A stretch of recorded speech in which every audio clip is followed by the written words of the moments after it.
lakas ko makasal sa set. So si Bernal, si Chris, si Abela. I'm happy working with those guys and Polo, Direk Chino, Dayan. Dahil I mean hindi kami nagkakaroon ng problema sa set. And dun sa love team namin ni Chris, we're doing good. Na-enjoy namin yung love team namin. Na-enjoy namin dalawa na wala nagagalit na ibang tao. And dun naman sa mga personal life namin, wala naman nag-react.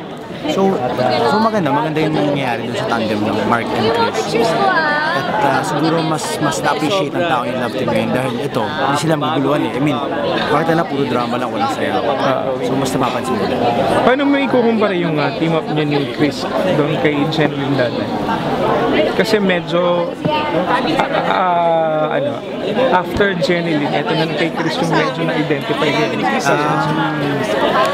Well, iba kasi yung kids yan. Iba talaga yung kids yan. I mean sa lahat ng mga naka-love team ko, talaga iba yung tandem ng Marcel. Until now, sa Twitter, pag napansin nyo, talagang maraming nagko-comment, maraming nag-react, maraming nag-request for another project with Jen.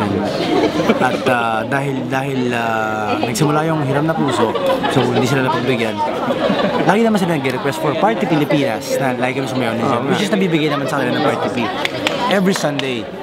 And iba yung chemistry ng Mark din. Pero siguro this time, iba rin yung nakita ng tao na may chemistry yung Mark Chris. In real life, talaga naman hindi kami ni Chris. I mean, never kami nagkaroon ng issue with Chris. Never ako nagkaroon ng issue with Chris. But, napaplay up namin yung love team ng maayos na hindi namin kailangan magplastikan dalawa na kunyari, collab shoot tayo. Hindi naman. Nagagawa namin ng tama dahil at is kami sa isa't isa. At we're very, very good friends. At sobrang close namin, tawagan namin tita. Pati ako tita tawag niya, tawag niya ako ng tita. Name niya sa phone ko, Tita Bernal. Diba? So, talagang ganun dumating yung dumating yung friendship namin ni Chris. Yes, naging komportable kami para sa akin. Hindi naman nagsiselos si Ina kay Chris. Sobrang closeness. Yes, yun yung maganda. Actually, one time si Ina pa nag-text sa akin, mag-post ka ng picture ni Chris sa Instagram. Lagi na lang si Chris yung nagpo-post. Sabi ko, alam mo naman, di ako mahilig mag-post. Sige, magpo-post ako sa Instagram. Parang ganun. So yun. So very, very supportive si Ina. And then I'm very thankful dahil walang ano man dun sa mga personal relationship namin na nakaka-apekto sa trabaho namin, nakakatulong. Sabi mo nga kanina, iba pa rin yung Jeneline Mark na love team. Ngayon, nagsasama na naman kayo sa mga production number. Yung friendship nyo ba o relationship nyo, may nagbago na ba or bumalik na yung dati? Well, mas mature kami ngayon. Mas andun yung mas nagagawa namin ng tantama yung mga trabaho namin, unlike yung time na talagang kakahiwalay pa lang. And siguro yung kung mag-usap kami, very, very casual lang na hindi na yung tulad before na parang mag-isip bata kami pareho. Siguro very, very casual na lang na siguro pinapakita namin sa tao na we're matured enough para gampanan kung ano man yung gusto mangyari sa show business, diba? And sa mga tao nag-request about love team, diba? Na ito kami ni Jen ngayon, diba? Parang ito yung relationship namin kami. Hindi kami tulad dati na super close, pero we're okay. Pero nag-uusap ba kayo about relationships or actually hindi na. Medyo wala din kaming time para mag-usap sa ganun. Normal nagkikita kami. Kasi hindi kami nagkikita sa rehearsal, normal Sunday na nga lang eh. Kasi yung schedule namin parang hindi magkatungo. Minsan maaga siya sa rehearsal, ako di pa ako pwede kasi sa trabaho pa ako. May pag dumarating ako, wala na sa Jen. Wala na kaming oras mag-usap. Pero tuwing yung nagkakaroon kayo ng production number, ano yung feeling? Kasayaw mo siya, tinutukso mo yung mga tao, mga fans? Actually, may kilig ba?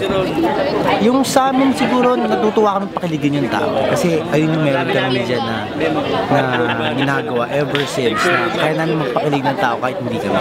Kumbaga, bigay sa amin project, kaya namin laruin to, kaya namin magtripan to, parang ganun.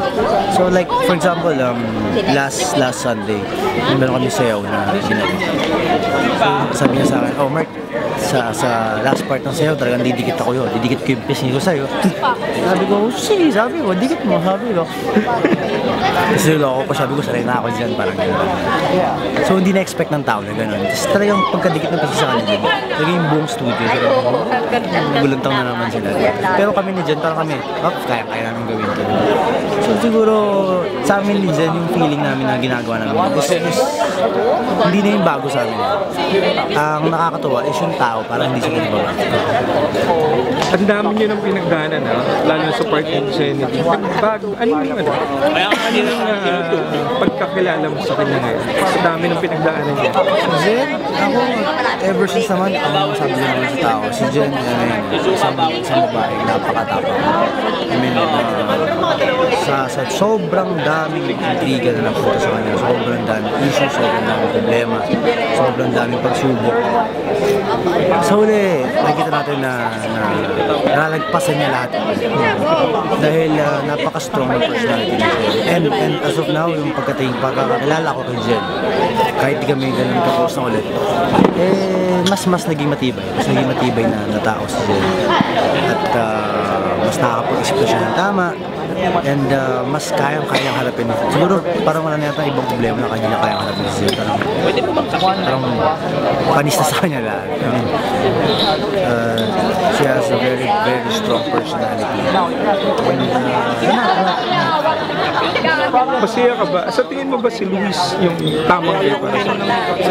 Actually, hindi ko naman masasabi kung sino yung tamang lalaki para sa kanya. As long as looking sa personality nilang dalawa at paano yung pagkakilala mo kay Jenny, yung personality ni Luis yung suswak. Actually, ngayon ko lang in fairness kay Jen and Luis na, ngayon ko lang nakita si Jen na very, very vocal about very vocal about yung relationship na meron siya.